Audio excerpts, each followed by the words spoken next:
So let me introduce our next speaker. So moving on to the next topic. So we have this established safe practice of telehealth in cardiology. So moving on to cardiac from thyroid. So we have very eminent speaker, Dr. Sujeeth P. Reddy.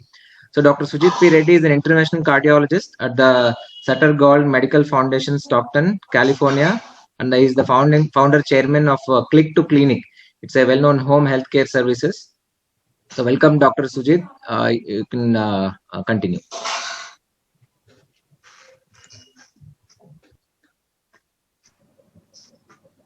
You need to unmute Dr. Sujeeth. Sorry for that. Can you hear me? Yes. Please go ahead. Okay. Thank you, Dr. Srinivas, for the introduction, and thank you, Dr. Sathe and Dr. Mangal, and the Telemedicine Society of India leaders that I see here. Thank you for having me here.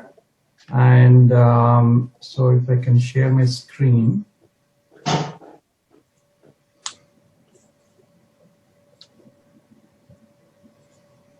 Can you all see my screen here? Yes, we can see. Okay. So my topic today is establishing safe practice of telehealth in cardiology. So let me just move the screen here. Okay. So as mentioned earlier, I'm an interventional instructional cardiologist. The disclosure today is I'm the founder and chairman of Click to Clinic Healthcare, which is into home care and telemedicine in India. And currently, I do virtual care since the COVID has begun. Half the day is virtual care right now. So that is where we are, and I'll talk a little bit about the nitty-gritty of what telehealth is. You know, what are the things that any cardiologist starting a telehealth practice should be aware of in order to be safe practicing. So if you look at the opportunity, about 25% of the US population suffer from cardiovascular disease, and about the same, I would think about the same in Indian population also, you would be seeing about the same in prevalence. If you look at the US healthcare system, about $320 billion each year is being spent on the healthcare for cardiovascular diseases, and it's expected to reach about $1 trillion by 2030. And so a telehealth, if you look at it, what is the definition of it? And it comprises the use of telecommunications and information technologies to share information and to provide clinical care, education, public health, and administrative services at a distance. So broadly speaking, telehealth encompasses telemedicine, e-health, connected health, and m-health. So after the COVID-19, physicians are predicting a lasting change, bringing in a new era of telemedicine, rebuilding the patient trust, and increase in efficiency of the care. So setting the context in the telemedicine, the Institute of Medicine defined the domains of quality in healthcare vis-a-vis telehealth implementation goes by the acronym STEEP. Safe, timely, effective, which is based on scientific knowledge, efficient, avoiding waste, equitable, especially cutting across physical barriers like taking care of an elderly patient or a handicapped patient, things like that. And the care has to be patient-centered. So remember the term STEEP in context of telehealth. So if you look at the telehealth interventions in cardiovascular diseases, I will quote some studies from the US context. If you look at VA healthcare system, which is an integrated health network in America, they have a program called National Home Telehealth Program, wherein care coordination and home telehealth is done. A nurse plays a coordinating care role and navigates patients through the continuum of the care. And these are based on shared decision-making, lowering hospitalization rates. In telemonitoring to improve heart failure outcomes, which is a telephone-based interactive voice response system, looking at hospitalizations and mortality, they obtained symptom and weight information which did not actually show any benefit in preventing rehospitalization or death. Moving on to the telemedical interventional monitoring in heart failure study, looking at hospitalizations and mortality, wherein blood pressure, heart rate, symptoms, and weight, with centralized registered nurses conducting telemonitoring reviews, protocol-driven actions, telephone calls for patients hospitalized with heart failure, and monitoring them closely, looking at 30-day rehospitalization and 180-day rehospitalization, there was no difference. So we have to take it with a pinch of salt here. These studies highlight that to be clinically effective, telemonitoring programs need to have a timely transmission of data, receipt of the information with appropriate staff who can analyze and act on it, a feedback loop to the patient with directions, and sufficient patient empowerment to understand and implement the instructions.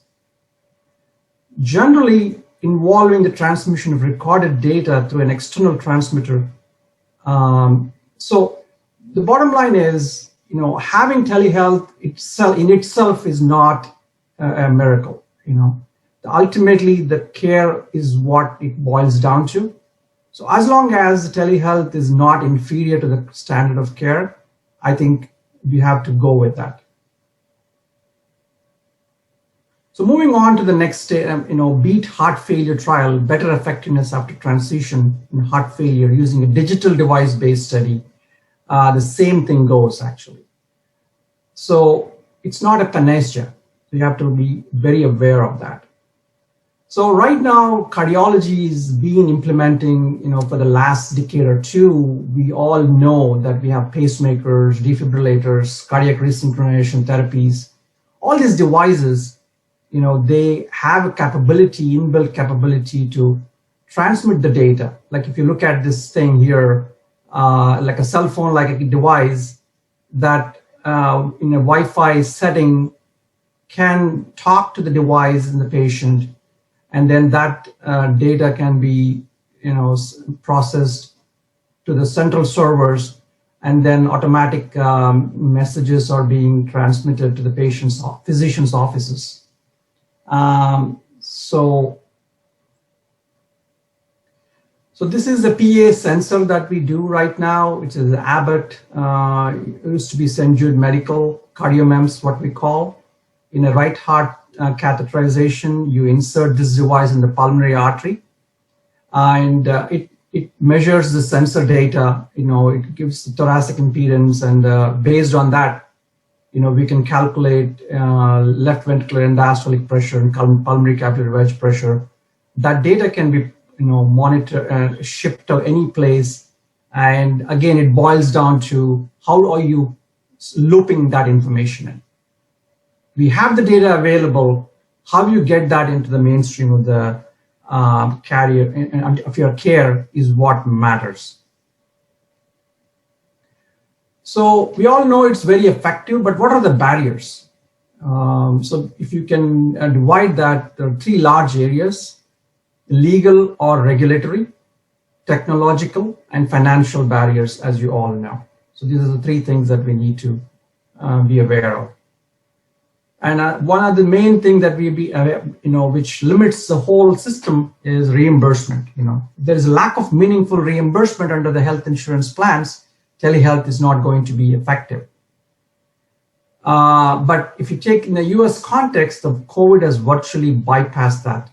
What we thought will take about a decade to reach, we have achieved that in 10 months now. As I said, 50% of my practice is virtual health right now. And we are getting reimbursed, whether it is telephone encounter or video visits, and then care coordination programs Medicare has codes for care coordination programs, wherein physician extenders talking to the patient over the phone, monitoring them, talking about their symptoms and walking them through, all of them are being reimbursed. That is a huge incentive at this point for us to go to telehealth, and that to safe telehealth. Again, we have to be aware of the compliance with the state laws. If you take it in the context of India, there are like almost 29 states. All states could have their own laws.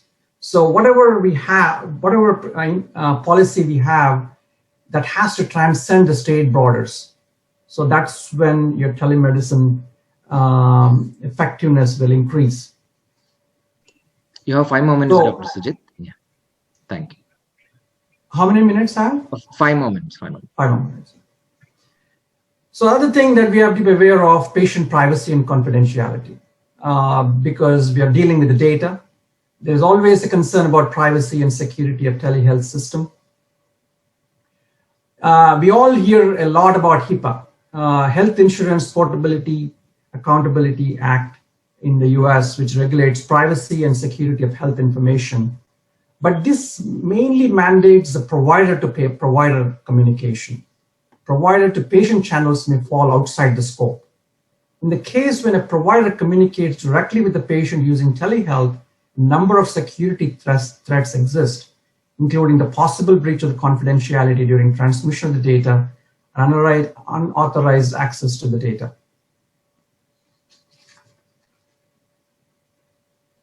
So the data accuracy and the user ease of use may present a barrier. Internet bandwidths affect measured validity. There was a study that was done, when internet bandwidth was a concern, when neurological evaluations were being done, fine motor skills were not being properly diagnosed, leading to wrong diagnosis and affecting clinical care. So that technical glitches can contribute to some of the malpractice and negligence and things like that. So we have to be aware of that. So we're all familiar with the DICOM format. There's an international standard for medical images. So we have to adhere when we are communicating their images. They have to be DICOM format, where currently they're being used on a regular basis in X-rays, computer tomographies, MRIs, ultrasounds, etc. And then a stable, high-quality systems are needed to make use of the telehealth, a seamless activity within care delivery networks. So what are the costs? These are one of the barriers, right? Costs associated with technology. Earlier, when we used to talk about telemedicine, we used to talk about, the whole setup, like, tilting cameras, remote controlling of the camera, of these cameras, and looking at the setups of that could have run into thousands of dollars earlier. But with the rise of mobile connectivity, smartphones, and video compression, the cost to implement straightforward telehealth interventions have come way down, and the dominant costs are now mainly associated with the providers and the technical resources. So this is a schema of mobile health. When we talk about mobile health, with the mobile, you can do a video call, a voice call, text messages, transmit multimedia images. They can have inbuilt sensors, device connectivity.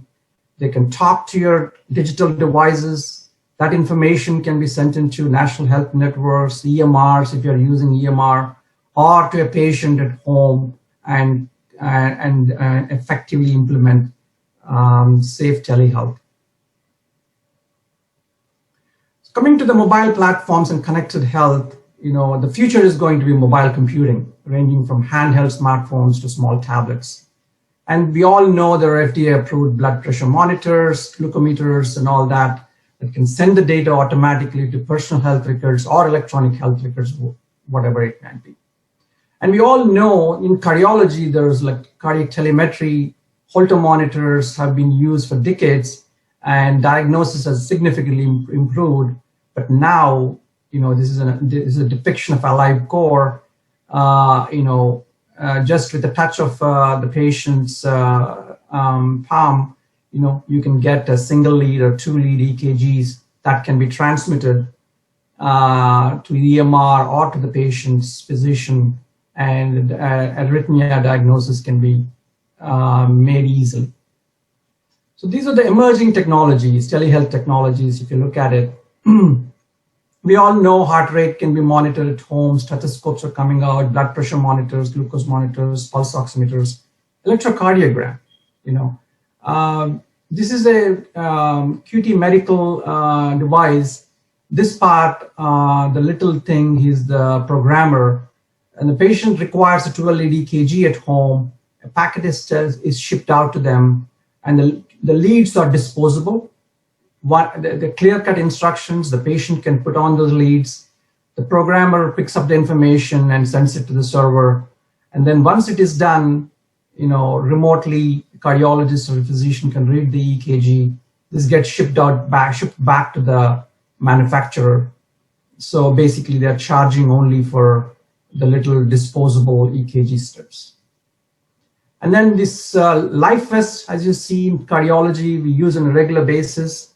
Not only tracks the telemetry, heart rhythm monitoring, it can also deliver therapy, especially defibrillation, preventive fibrillation therapy.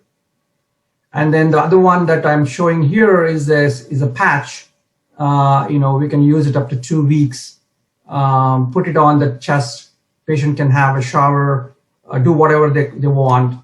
That information either can be transmitted live by telemetry or can be recorded and retrieved later on and printed out to the physician, and you can review the data. And then the ongoing tele-rehabilitation programs, like, even with the gaming systems that we have, Wii, Nintendo, things like that, they're coming up with tele-rehabilitation and, programming such a way that the gaming devices can be used to train the people for cardiac rehabilitation. So what is our ultimate destination? Dr. Sujeeth, last 2 minutes. Yeah. I think I'm on the last slide. Great. What's our ultimate destination, right? When we are talking about telemedicine, coverage mandate existing so that third-party payers must offer specific evidence-based telehealth interventions.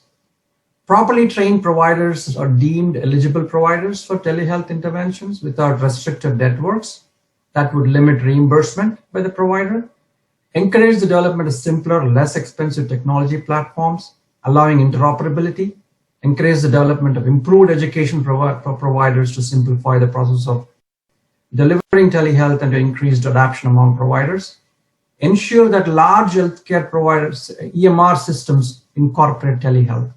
We encounter a significant problem even now with one of the largest EMR in our country, Epic, having issues with that.